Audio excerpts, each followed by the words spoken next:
Olha, eu vou trazer informações agora a respeito de acidente que aconteceu no estado do Piauí, nas rodovias federais. Um deles na BR-020. 4 pessoas morreram enquanto estavam dando manutenção no ônibus. Então, lá, ônibus de passageiro. O motorista desceu. Passageiros também estavam ali à margem da rodovia, foram atropelados e infelizmente perderam a vida. Acidente grave aqui no estado do Piauí. Débora Radar está ao vivo e traz detalhes para nós, direto da Polícia Rodoviária Federal. Boa tarde, Débora.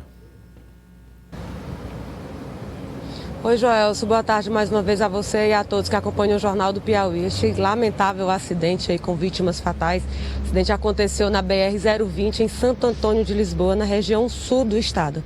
Enquanto o veículo, o ônibus, estava no acostamento, supostamente para trocar o pneu, os passageiros saíram do ônibus, ficaram ali na região e infelizmente foram atropelados por um caminhão.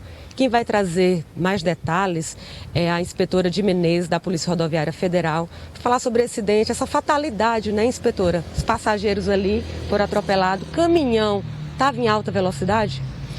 Bem, os policiais, ao chegarem ao local, constataram inicialmente que esses passageiros haviam desembarcado desse ônibus, um ônibus que se encontrava imobilizado no acostamento da rodovia com o pneu furado, e foram atropelados por esse caminhão. Possivelmente, esse caminhoneiro estava em alta velocidade. Ele atropelou 8 pessoas e evadiu-se do local. A Polícia Rodoviária Federal está trabalhando intensamente para identificar esse condutor e esse caminhão. Mas essa via, ela tem características assim de acidentes em alta velocidade? Bem, as rodovias federais, elas já têm uma característica de permitir um trânsito mais rápido, mas ainda assim o condutor tem que respeitar os limites de velocidade do local. Dessa forma, ele garante a segurança viária tanto para si quanto para os outros usuários da rodovia, sejam eles condutores, motociclistas ou pedestres, né? Então, inspetora, na região de Dom Expedito Lopes também, teve um acidente na BR-316 que também resultou numa vítima fatal, envolvendo também um caminhão. É um lugar também de alta velocidade. Como se deu esse acidente? Bem, esse acidente que se deu em Dom Expedito Lopes foi uma colisão frontal entre um caminhão e um veículo de passeio do modelo HB20. O que os policiais puderam constatar em relação à dinâmica do acidente é que esse veículo de passeio estava transitando na contramão e colidiu frontalmente com esse caminhão. O caminhão acabou saindo da pista e tombando, e o condutor do caminhão veio a óbito no local. E o condutor do veículo de passeio teve lesões graves. Inspetora, o Joelson tem um questionamento. Pois não, Joelson? Inspetora, boa tarde. Obrigado por atender aqui o Jornal do Piauí. A gente vendo essas imagens do acidente da BR-316. É impressionante, né? O motorista do caminhão, esse daí, o HB20, bate de frente, o motorista sobrevive e o motorista do caminhão morre. É um negócio absurdo de violência no trânsito que as pessoas precisam resolver. O motorista é quem cuida de si e cuida dos outros. Isso tem que estar evidente toda vez que se for pegar rodovias. E no caso do acidente da BR-020, que é o que eu gostaria de falar, inspetora, nós tivemos agora a informação confirmada pelo Natanael Souza de que entre as vítimas está pai e filho. Está aí a foto das vítimas, minha gente. São as pessoas que perderam a vida nesse acidente, que estavam à margem da rodovia, fazendo lá a manutenção do ônibus quando veio o caminhão e provocou esse acidente, isso na BR-020, né? Santo Antônio de Lisboa. Nós temos inclusive a foto do ônibus estacionado à margem da rodovia.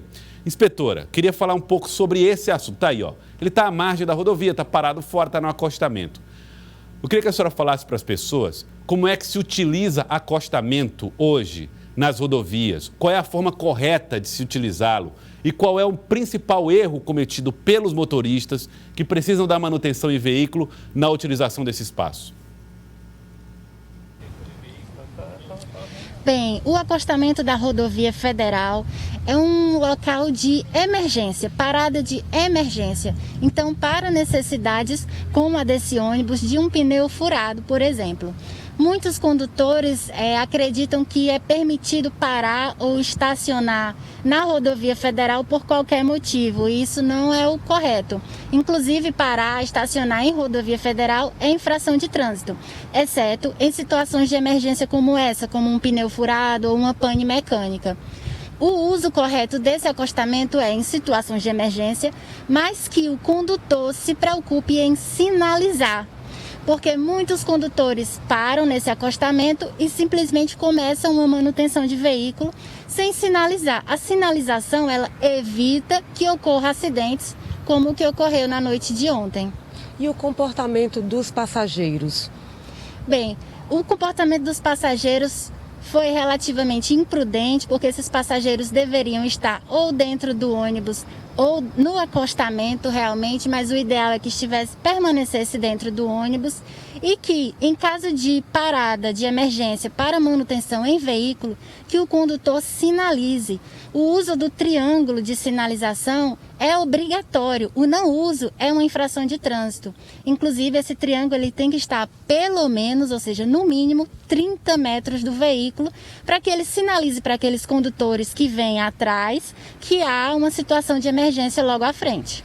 Joelson, tem mais uma pergunta. Pois não, Joelson? Inspetora, longe de nós culpar as vítimas, as pessoas perderam a vida, infelizmente, né? Elas, como a senhora mesmo deixou claro, elas poderiam ter cuidado ali de ir para o outro lado, não sair do ônibus, poderiam, mas, enfim, foram vítimas desse acidente e é preciso realmente que a gente tenha todo esse reconhecimento de que o condutor do caminhão deve ser ali o que vai ser alvo dessa investigação. Agora, em caso de transporte coletivo, como é o caso desse ônibus aí, existe algum rigor maior da Polícia Rodoviária Federal em relação à manutenção, qualidade dos pneus, qualidade dos equipamentos, os equipamentos de sinalização para utilização em situações como essa? Esse tipo de questão é avaliado quando um acidente como esse acontece?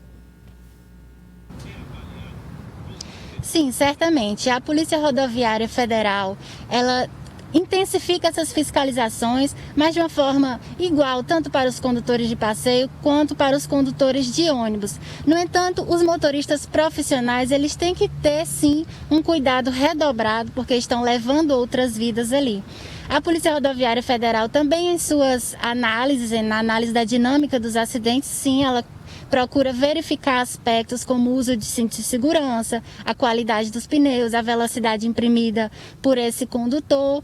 E há outros órgãos de fiscalização, como a NTT, que também são responsáveis pela fiscalização desse transporte interestadual. Inclusive, no caso desse ônibus, ali era um transporte irregular. Inspetora, esses acidentes que aconteceram na região sul do estado, né? Dom Expedito Lopes e Santo Antônio de Lisboa. Também teve um acidente na região norte, em Piripiri, na BR-343. Graças a Deus não teve vítima fatal, mas também tem possibilidade desse capotamento, foi um capotamento que o motorista poderia ter dormido ao volante? Sim, o que aconteceu ali em Piripiri foi uma ausência de reação desse condutor do veículo. Ele trafegava normalmente na sua pista, quando invadiu a pista contrária e acabou ali capotando, né? Ele teve lesões graves, os outros passageiros tiveram lesões leves.